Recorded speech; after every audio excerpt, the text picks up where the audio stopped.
Nah, ini mulai ada respon di sini. Kenapa saya nunggu? Karena saya nunggu konfirmasi bid dari bid offer gitu ya, teman-teman. Nah, ini kan jadi ini bidnya makin tebel nih. Bidnya jadi 980. Nah, tapi di sini tiba-tiba offernya ditebelin ya.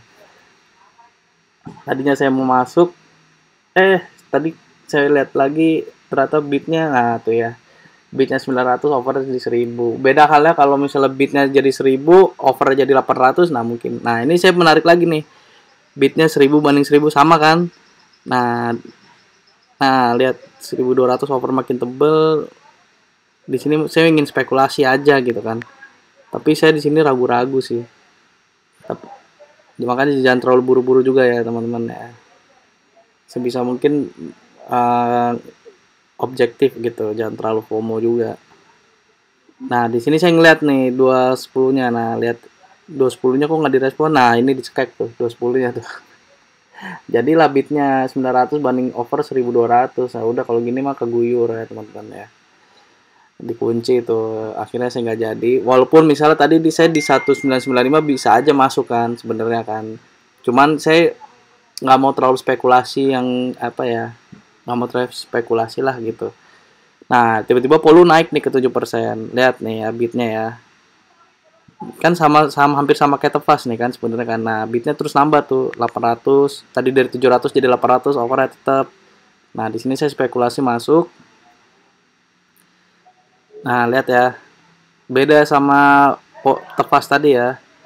Tefas kan bitnya nambah, overnya juga nambah gitu. Kalau ini bitnya malah nambah dari 700 ke 800, overnya tetap. Nah, di situ makanya saya masuk ya, tapi dengan lot kecil karena lihat 560-nya itu udah 200 lot. Kalau bagi saya itu sebagai support ya. Jadi batasan untuk exitnya di 560 kalau misalnya di harga ke bawah. Dan masuknya jangan lebih dari 200 itu ya, teman-teman ya. Mungkin masih 100 lot masih oke lah. Cuman di sini saya masuk kecil-kecil.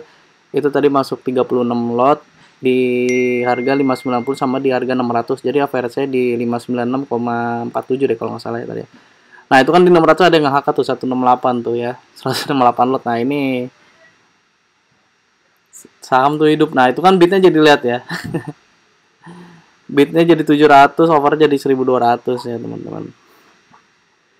Karena ini nggak masuk DSI, Polu karena ini ya masih sepi banget ya. Tapi ini indeks pribadi saya, jadi kemarin waktu itu saya udah pernah cuan di Polu ya, jadi saya agak apal gerakannya gitu. Nah, di sini kenapa nih saya nggak cut loss? Tadi ya, saya karena udah telanjur masuk, jadi saya ngeliat di 560-nya tuh. Kalau misalnya 560-nya dibanting, saya ikutan ngebuang gitu. Cuman di sini saya lihat dulu nih, karena belum ada yang ngebanting kan. Kayaknya tuh belum ditarik lagi ya. Nah, ini lihat ya overnya, bid overnya masih jadi jelek ya. Nah, sebenarnya berikutnya inceran saya trend tuh. Kalau rame aja trend bagus tuh tadi itu. Tapi nggak tahu nggak rame. Nah, ini naik lagi ke 590, udah pindah ke bid lagi. 590-nya bidnya nambah lagi ya tuh 800 banding 1200, masih jelek ya.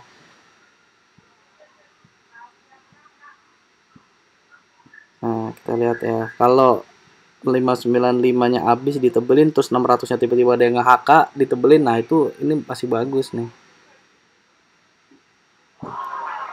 Nah, saya nanti dulu ngeliat dulu yang lain, siapa tahu ada yang rame buat nutupin apa di Polu ya. Kalau ternyata 59-nya ada yang nebelin tuh. Nah, di sini saya optimis nih. Bitnya juga makin tuh ya, ada yang nge-HK tuh. Tadinya saya mau nambah lot lagi nih sebenarnya ya. Cuman kayaknya udah telat tuh karena momentumnya di 600 ya.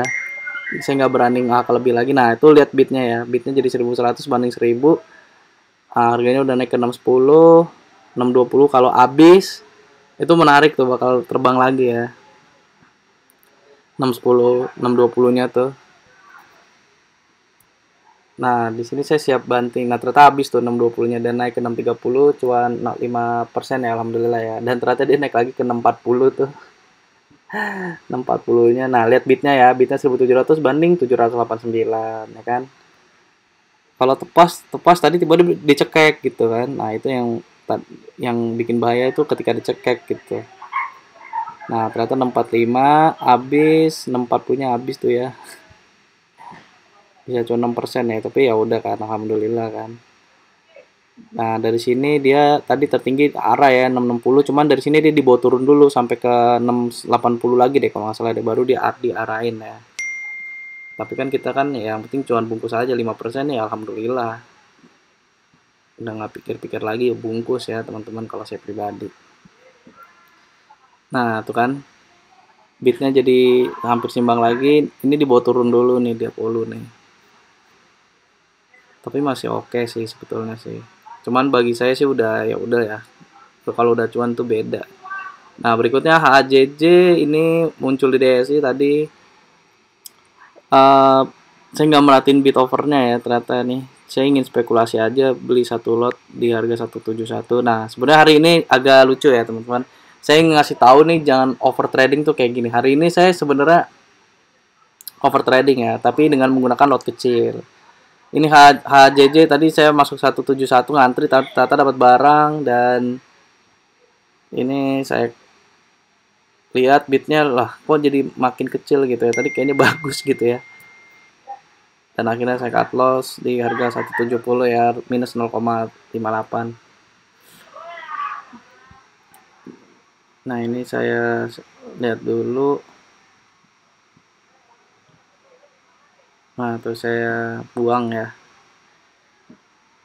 Itu saya buang. HJJ ternyata 174 tertinggi. Jadi sebenarnya bisa cuan satu tick ya. Tapi ya udah kan. Nah, trade ini saya penasaran tapi ternyata nggak bergerak, tertinggi di 159. Cuman sih bagus nih sebenarnya, bit overnya bagus. Nggak tahu nanti sesi 2 diterbangin apa enggak. Tapi disclaimer on ya teman-teman. Jadi itu tadi video ISG ditutup di nggak kemana-mana ya harganya ya, dengan turnover 6,57 triliun. Nah, lihat tuh ya polu ya, dibawa turun lagi tuh ke 610.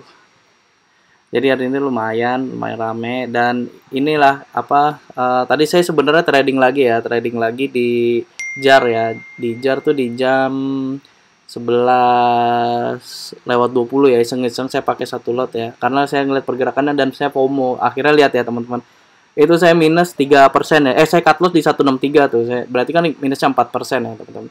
Bayangin kalau saya itu dengan menggunakan lot besar ya, karena tadi saya ngeliat JAR sekilas bagus gitu, bid overnya bagus dan saya FOMO, tapi saya akhirnya pakai 7 lot. Dan inilah penyebab yang kadang-kadang kita tuh nggak disiplin ya teman-teman. Paginya cuan kecil, cuman misal dapat 50.000 30.000, tapi kita akhirnya trading lagi dan akhirnya loss ya. Mungkin ini saya sharing pengalaman saya, biasanya saya seperti ini yang bikin saya loss. Coba kalau saya pakai lot lumayan gede, habis kan cuan saya yang tadi pagi gitu kan. Nah, makanya saya membuat aturan tuh kalau misalkan trading ya udah, kalau setelah cuan tadi pagi berikutnya saya menggunakan satu lot, karena biasanya tuh karena FOMO aja teman-teman, karena kita tuh gatel, karena kita tuh nafsu gitu kan. Nah, apa aja yang pakai nafsu jadinya kita nggak objektif gitu. JAR nggak open sama dengan lo tadi, dan saya memang murni dari pergerakannya aja ya. Akhirnya saya masuk 7 lot gitu. Mungkin teman-teman ada yang sama pengalamannya dengan saya, nanti tulis aja di kolom komentar apakah benar penyebab kita tuh trading nggak bisa konsisten karena memang kita tergoda ya untuk masuk market lagi. Tadi paginya udah cuan, nggak taunya ngeliat market lagi ada yang bergerak, kita hakat tapi nggak taunya buntung malah ya. Ya, jadi itu aja teman-teman, sharing saya hari ini. Semoga video saya bisa menjadi referensi untuk teman-teman dan juga semoga hari ini teman-teman bisa cuan. Kurang lebihnya mohon maaf. Assalamualaikum warahmatullahi wabarakatuh. Happy cuan for today.